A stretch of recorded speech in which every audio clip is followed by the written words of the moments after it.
Nah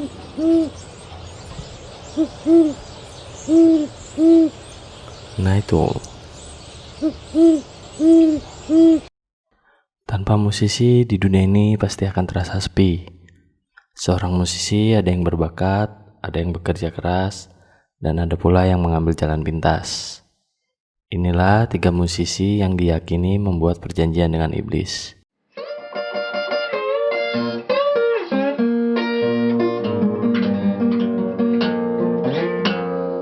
Robert Johnson. Dalam masa remajanya, Robert Johnson dikenal juga dengan bakat bermain harmonikanya. Sampai akhirnya dia bertemu dengan Son House, musisi blues legendaris di masa itu. Semenjak itu, dia berkeinginan untuk menjadi seorang gitaris blues dan selalu mengikuti mentornya itu kemana saja. Son House mengatakan Robert pemain gitar yang buruk. Pernah suatu malam, Robert diteriaki untuk turun dari panggung karena permainan gitarnya membuat kuping para pendengarnya sakit. Robert pun lalu menaruh gitarnya dan berlari keluar kafe. Semenjak itu dia menghilang selama 6 bulan. Selama menghilang, Johnson dikabarkan mencari ayah kandungnya. Dan ada pula kabar mengatakan Johnson melakukan perjanjian dengan iblis. Dia datang ke Crossroad tengah malam dan memainkan gitarnya di sana. Dia pun dihampiri oleh seseorang hitam tinggi besar, lalu meminjam gitarnya. Orang itu pun menyetem gitarnya dan memainkan beberapa lagu di depan Robert, lalu memberikan gitarnya itu kembali. Menurut sejarah, setelah Johnson kembali dari 6 bulan kepergiannya, dia sangat mahir bermain gitar. Son House sebagai mentornya pun terkejut dengan perubahan Robert. Dia mengatakan Robert bermain gitar sangat menakjubkan. Dan setelah Robert selesai memainkan gitarnya, para penonton berdiri dan memberikan tepuk tangan. Dia pun mendapatkan kontrak rekaman. Lirik lagu yang Robert buat kental dengan kegelapan, seperti lagu Me and the Devil Blues, Hellhound on My Trail, and Crossroad. Sayangnya Johnson meninggal di usia muda, yaitu 27 tahun. Dan kematiannya itu pun secara misterius. Giuseppe Tartini ialah seorang komposer klasik ternama dunia asal Italia. Tartini dikenal juga sebagai salah satu pengubah lagu sekaligus pemain biola terbaik pada masanya. Ia dikenal juga memiliki kepribadian yang emosional dan meledak-ledak. Hingga suatu hari Tartini mendengar permainan biola dari musisi lain. Permainannya begitu indah hingga membuat Tartini shock dan depresi. Lalu ia pun sering mengunci diri dalam kamarnya sehabis latihan. Hingga suatu malam pada tahun 1713,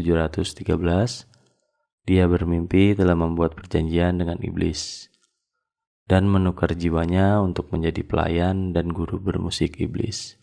Setelah sesi latihan selesai, Tartini pun menguji kemampuan iblis dengan memberinya dia biola. Tartini pun menulis dalam bukunya, betapa takjubnya aku mendengar sonata yang begitu luar biasa dan begitu indah. Dimainkan penuh seni dan kecerdasan yang luar biasa. Tak bisa kubayangkan walaupun dalam fantasiku yang begitu berani. Begitu terpesonanya hingga aku sesak napas dan terbangun dari tidurku. Setelah Tartini terbangun, dia lalu cepat mengambil biolanya, lalu mencoba mengingat dan menulis kembali apa yang dimainkan iblis dalam mimpinya. Tartini mengatakan, Devil Trill Sonata adalah karya terbaiknya. Tetapi bila dibandingkan dengan yang iblis mainkan dalam mimpinya, ingin sekali Tartini menghancurkan biolanya dan keluar dari dunia musik untuk selamanya. Bisa kalian bayangkan betapa indahnya yang iblis mainkan? Bila Tartini sendiri sampai berkata seperti itu.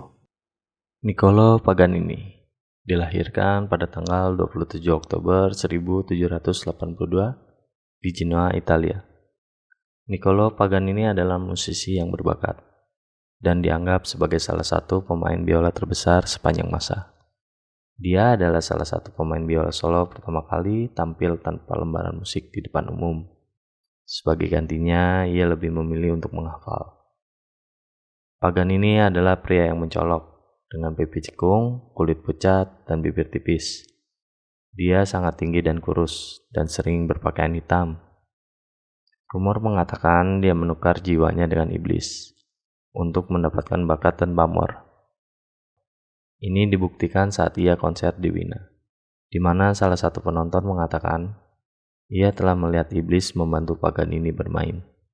Iblis dengan kuku serta tanduk mengikuti gerakan Paganini di bayangannya. Bahkan ada seperti percikan petir di ujung biolanya ketika dia bermain. Selain itu, ada rumor lain mengatakan Paganini telah membunuh seseorang wanita, lalu menggunakan usus wanita itu sebagai tali biola, dan mengurung jiwanya di dalam biola pribadi Paganini. Jeritan wanita itu dikatakan terdengar saat di dalam konsernya. Akibat ketenarannya, Paganini pun jatuh ke lubang hitam. Gaya hidupnya seperti berjudi, pemabuk, dan bermain wanita sudah jadi kelakuannya. Selain itu, sebagian besar hidupnya adalah pesakitan. Hingga akhirnya Paganini meninggal karena kanker pada 27 Mei 1840 di Nice, Prancis. Sebelum meninggal, Paganini menolak dan memalingkan wajahnya saat hendak didoakan oleh seorang pendeta setempat, karena ia berpikir tak akan mati dan akan mengadakan konser terakhirnya. Akibat itu, orang-orang meyakini dia bersekutu dengan iblis. Paganini meninggal tanpa menerima doa terakhir, dan gereja lokal menolak untuk mengubur jasadnya di tanah yang telah disucikan, meskipun ia adalah anggota Order Golden Spur. Lalu jasadnya dibaluri balsam, dipindahkan ke tong semen di sebuah pabrik minyak zaitun, dan kemudian dipindahkan lagi ke rumah pribadinya di dekat Nice. Setelah 4 tahun kematiannya, Paus Gregorius XVI mengizinkan jasadnya untuk diangkut ke Genoa, dan akhirnya dimakamkan di pemakaman La Villetta di Parma, Italia, sekitar 200 km dari tempat kelahirannya di Genoa. Ya, itulah sebagian musisi yang diyakini melakukan perjanjian dengan iblis. Apa kalian percaya? Nobody knows.